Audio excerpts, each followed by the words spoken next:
She wondered why she automatically suggested a date. Her grandma opened the door and she didn't care what her granddaughter did. Yenxiu's task today was to take a client for a site visit. However, the foolish Chace secretly came too. Yenxiu was struck dumb at that moment. Foolish Chace after the weekend date felt too far away. He just couldn't wait that long. She loved the simple kind of love. Sure enough, the weekend indeed felt very distant. Then Yenxiu focused on her work. Foolish Chace was watching her from nearby, and he just followed her. After Yenxiu wrapped up her day, she began searching for Eric's figure. She saw clumsy Eric holding 2 hot dog sticks, with Yenxiu's fave nuts in hand. He walked briskly towards Yenxiu. Seeing a person he liked doing all this for him, Yenxiu truly felt happiness. This is when she truly felt, "We're starting again." Yenxiu's bold move caught clumsy Eric off guard. "Take this." "I don't want it." Clumsy Eric had to hold the hot dog with one hand. He then pulled Yenxiu into his embrace and showed his love for her. Young couples in love were just so sweet. After Grandma heard noise outside, the two hid like sneaky kids, sneaking in and giggling. And Eric would always drink it under Yenxiu's supervision. Afterwards, they sweetly went to bed together. Yenxiu had a habit of morning runs every day, and clumsy Eric had to join her. But Yenxiu in to fix Eric's clock. The two walked hand in hand to the corner, waiting for Yenxiu's bus to work. Thoughtful Chace wouldn't forget at parting. He wiped the crumbs from Yenxiu's lips, and Yenxiu generously offered her sweet kiss. Silly Chace stubbornly kissed her back. The two fell right into the sweet trap of love. They would video call for hours every night before bed. It got too unbearable. Silly Chace tittied up the yard. He smiled, watching Yenxiu read intently, but Yenxiu was saying love tips. She feared losing the happiness she had finally found, so she chose to be proactive. "We've come this far. We can't make any more mistakes." That day, Chace's manager, Ellis, happened to witness it. Chace and Yenxiu were sweet at the bus stop.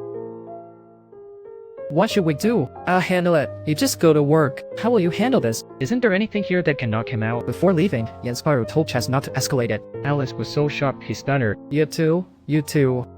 Come on, breathe in through your nose, out through your mouth." Once he snapped back to reality, Alice felt betrayed and abandoned. Everyone knew they got back together. The fool turned out to be him. To soothe Alice's hurt feelings, Silly Chace decided to give him a raise. Alice perked up at the mention of a raise. A 30 raise. "What did you say?" "How about 25? 20s. I mean, Alice is way too humble here." Suddenly, she started to fear that Chace might get tired of her, because they'd only share the little things in life. She feared their love might repeat past hurts, so she sought advice from a colleague experienced in romance. Chace drove early to wait for Yenxiu. He unexpectedly noticed her outfit was different today. Silly Chace was left dumbfounded. Yenxiu explained that her dress got stained with juice, so she had to buy a new one last minute. Actually, it was part of a clever plan. Yenxiu changed in the car. She elegantly lifted her feet. She did this based on a tip from her colleague, to give her boyfriend a refreshing surprise. This way, their love will always feel fresh. Once in the car, Yenxiu kept smiling foolishly at Chace. On the road, Chace and Yenxiu chatted. She recalled what her coworker said. Men like those who respond to them. So she acted surprised and laughed hard. Fool and clumsy Chace messed up big. Then, at any chance, "But you really are a great driver." Sorry. Yenxiu instantly felt very awkward. Yet she wouldn't give up now. They finally got to the restaurant, Chace wanting to show off his gentlemanly style. As a result, the steak flew right out. It landed squarely on Yenxiu's sleeve, thinking she'd face a storm. Yenxiu remembered her coworker's advice to keep quiet. Guys really hate when you nag. "I'm sorry. Later, please bring me some wet wipes." "No need, it's fine." Then Yenxiu unusually fed steak to Chace. Clumsy Chace was so startled that his hand trembled holding the cup. After their meal, they walked along the river together. After seeing few others around, they began pushing Chace to the side. Then she pouted and went on tiptoes. Clumsy Chace gently tapped Yenxiu on the forehead. "Why'd you hit me? What's wrong? What are you doing today? You've been acting strange all day." To strengthen their love, Chace felt both amused and troubled. He liked the real Yenxiu. They took Yenxiu to her best friend's bar. They ordered a seafood stew and chatted together. That's the day he longed for. Her friend couldn't stand their lovey-dovey antics. "I've never met such an annoying guest before." "Hang in there."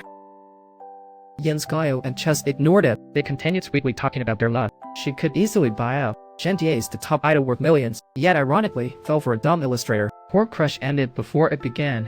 Because not long ago, dumb Chace Yenxiu weekly reunited after 5 years. That day, Gentier's finally got a message from her long thigh about Chace, but it was just to thank her for clarifying the rumors. She realized Chace was putting distance between them. She put on a sleep mask, planning to nap more. Yet a second later, she shamefully reached for her phone. After some back and forth, she chose to ignore the text. His heart is aloof, but her body is quite honest. So she decided to sit quietly and let it go. In the end, she realized her willpower wasn't enough. In a moment of inspiration, she backed her phone. Then she set her sights on the potted plants at home.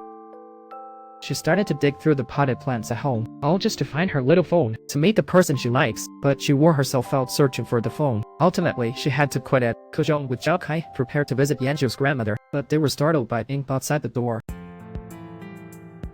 Kuzhong just wanted to invite him in for tea. But he felt it wasn't right for just them alone. Sending her back directly would seem impolite. Turns out Anne was here to say goodbye to Kuzhong. I don't want any other women around my man. It's really distracting.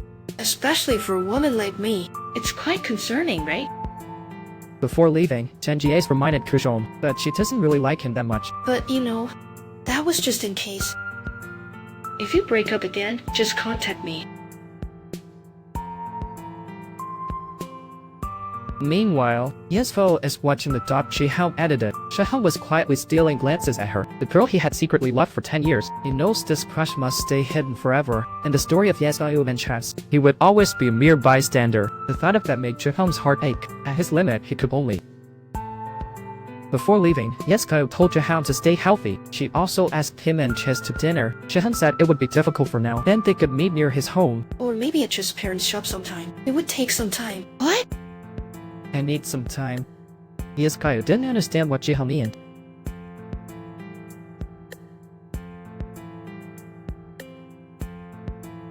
As they entered, the vibe between them was tense. Yesfo will be home late today. I know that. Then, You know I'm the only one home. Yes, Grandma was quite surprised. After all, she had never been nice to Chace. Grandma got up to pour Chace a cup of tea to keep him sitting still. Yanji was on her way home, ran into Chace's parents closing up. She learned from them that Chace was visiting Grandma with some snacks.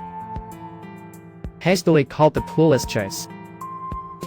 Worried, Yanji rushed to his house. She was concerned Grandma's careless words might hurt the clueless Chace. Back then, what was the reason we broke up? This question instantly drew Yanji back to that painful memory. As an orphan, she was often bullied by kids. Everyone isolated and mocked her. in high school, classmates would secretly talk behind her back, only because her poor family couldn't afford snacks. Later, her uncle got into debt, and they were forced to sell their house. She seemed unable to escape poverty. She had no choice but to break up with her beloved Chace, because her old struggles would only hold him back. For that, she even practiced many times at home. Let's break up. On breakup day, Yanji felt worse than Chace. Yet, she had to act calm while working part-time for cash, until she received a call from the silly Chace again. Just tell me the reason for our breakup. On the other end, Yenxiu had tearful eyes. Didn't she also feel for Chace? Just then, Chace's phone slipped from his hand, but then Yenxiu spoke the truth. My situation is a bit tough now. Something happened at home. I don't have extra time for romance. But I can't ask you to love my misfortunes. Is this really the reason for our breakup? You might as well say you hate me and want to leave. It's cool. 5 years later, they sweetly reunited in love.